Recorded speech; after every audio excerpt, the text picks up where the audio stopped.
pessoal do Facilitando a Medicina, tudo bom com vocês? Eu sou Cleverson Delvecchi e a gente vai para mais uma aula referente à parasitologia, essa playlist que estamos fazendo só sobre parasitas. Então, se eu te ajudar de alguma forma, você quiser receber mais conteúdos, mais videoaulas, se inscreve aqui no canal, galera, e deixe seu joinha para ajudar a gente. Se inscrever nesse botãozinho vermelhinho que fica embaixo do vídeo, deixe seu joinha e vamos ao que interessa, que é balantidiose. O que é essa tal de balantidiose? Vamos entender agora. Ela é uma zoonose, galera. Isso quer dizer o quê? Que é uma parasitose que passa muitas vezes de um agente, um animal, para o ser humano. Agora, ele é causado por um protozoário. Que protozoário?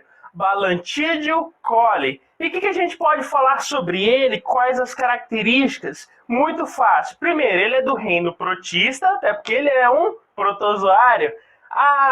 O seu filo é Ciliosporo. Quando a gente fala da família, a gente fala da Balantidia, esse nome que você pode acompanhar aí na tela. O seu gênero seria Balantidium. E, finalmente, a espécie, ou o principal aí, causador desse problema, o Balantidium coli. Lembrando que nós vamos encontrar esse agente principalmente no intestino grosso de suínos, os porquinhos. E o ser humano seria, na verdade, um hospedeiro intermediário durante esse ciclo, e a gente vai entender isso melhor. Agora, a gente pode dizer também que a gente encontra essa enfermidade no mundo todo. Pode estar ali no Sudeste Asiático e na América Latina. Geralmente seriam essas duas regiões as mais prevalentes, né? Ali o Sudeste Asiático e também a América Latina. Lembrando que essa transmissão desse tipo de parasita seria fecal-oral. Como assim? Por água e alimentos contaminados, galera. Então, lembre-se disso. A gente vai ter essa transmissão dessa balantidiose por meio de alimentos e águas contaminadas. Agora, a gente já falou que ele é comum principalmente no Sudeste Asiático e na América Latina, mas muito mais prevalente ainda em países em desenvolvimento, países pobres, sem aquele saneamento básico adequado. Então, onde não tem um saneamento adequado, não tem a higiene adequada, nós vamos encontrar esse tipo de parasita. E galera, antes da gente entrar no ciclo, vamos entender a morfologia, para a gente entender quais são os participantes, os agentes desse ciclo. Então lembre-se, quando a gente fala desse protozoário, nós vamos encontrá-lo em duas formas, seria de cisto e de trofozoito. Então, galera, a gente encontra esse tipo de parasita de duas formas, seria o cisto e o trofozoito. Lembrando, galera, que o cisto, ele seria aquela forma que basicamente estaria no ambiente, e o trofozoito estaria presente no organismo vivo.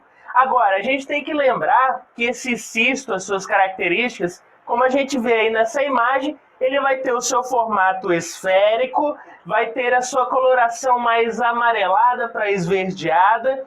Lembrando também que ele tem um tamanho basicamente ali de 65 micrômetros e também a gente pode dizer que ele vai ter a sua superfície lisa, porém bem espessa, até porque como ele está presente no ambiente, ele precisa ali realmente estar bem resistente a esse ambiente. Lembrando que ele vai sair com as fezes do indivíduo que está sendo parasitado.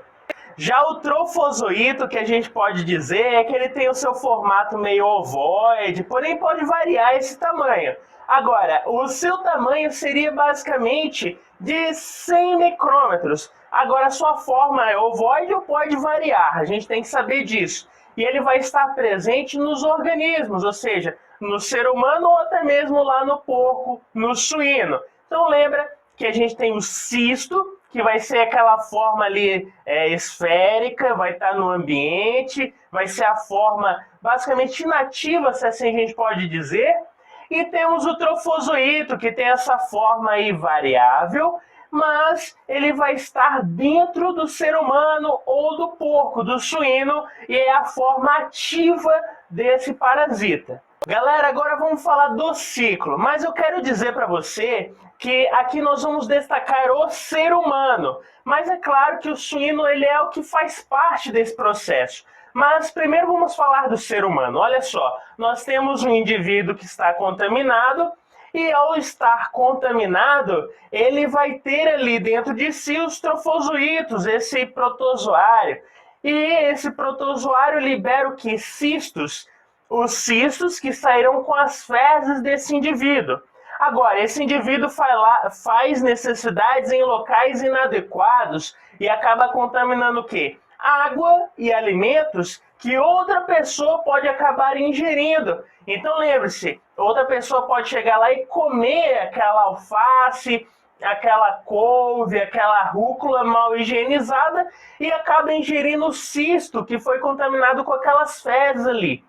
Então ele ingere e esse cisto dentro dessa pessoa, especialmente ali no intestino delgado, ele vai eclodir e vai liberar ou formar o trofozoito. Lembrando que esse trofozoito ele vai se multiplicar e também vai formar outros cistos. Então eu vou formar trofozoitos e cistos. E esses cistos que foram formados vão ser liberados com as fezes desse indivíduo que também foi contaminado e pode contaminar outras pessoas. E a gente falou tanto do porco, né? Onde entra esse porco? Galera, é simples. É como se o porco tivesse ali esse parasita dentro do seu intestino e ele também defeca e deixa os cistos ali nas fezes. Então, basicamente, o porco teria o mesmo papel do ser humano, como a gente citou aqui. Ele vai defecar, deixa ali aquele cisto nas fezes que vão contaminar água e alimentos e um outro porco pode ingerir ou o ser humano pode ingerir esses cistos com os alimentos e água contaminada. E o quadro clínico, galera, o que vai acontecer com esse paciente? Muito simples. A maioria vai ser assintomática.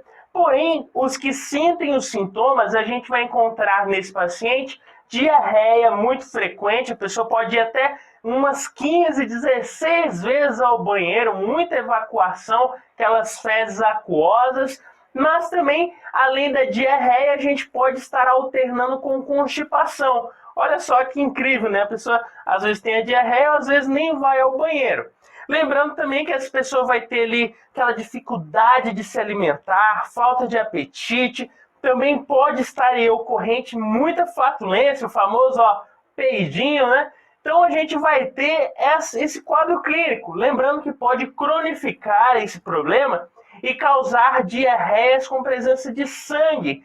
E também pode ocorrer até mesmo abscessos, onde esse trofozoito é invasivo e vai causar ali danos, formando abscessos e até peritonites, que seria um processo inflamatório e bem agravante. E claro, essa pessoa vai ter febre, né, galera? Porque se é um processo inflamatório, é uma reação do nosso organismo, essa febre. E o diagnóstico, como que a gente chega a um diagnóstico específico desse indivíduo? A gente usa o clínico, que é o que a gente falou, diarreia, náuseas, pode ter um abscesso, mas para ter algo mais específico, vamos ao laboratório e fazemos um exame de fezes, até porque, lembra do ciclo? Quando o ser humano defeca, né, faz o número 2, ele libera o quê? O cisto desse protozoário. E ali, ao deixar esse cisto nessas fezes, a gente consegue realmente, por meio dessa amostra de fezes, saber qual é o parasita ali presente. E o tratamento, o que a gente faz para ajudar esse indivíduo? Simples, galera. A gente pode fazer aí o mebendazol, seria uma das alternativas. Por 5 dias você pode utilizar. A gente faz o uso desse medicamento.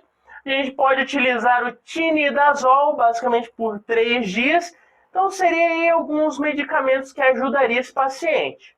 E claro, galera, a gente não pode esquecer da tetraciclina. Seria aí útil, né? A primeira linha de frente para combater esse agente no indivíduo seria a tetraciclina, uso por 10 dias.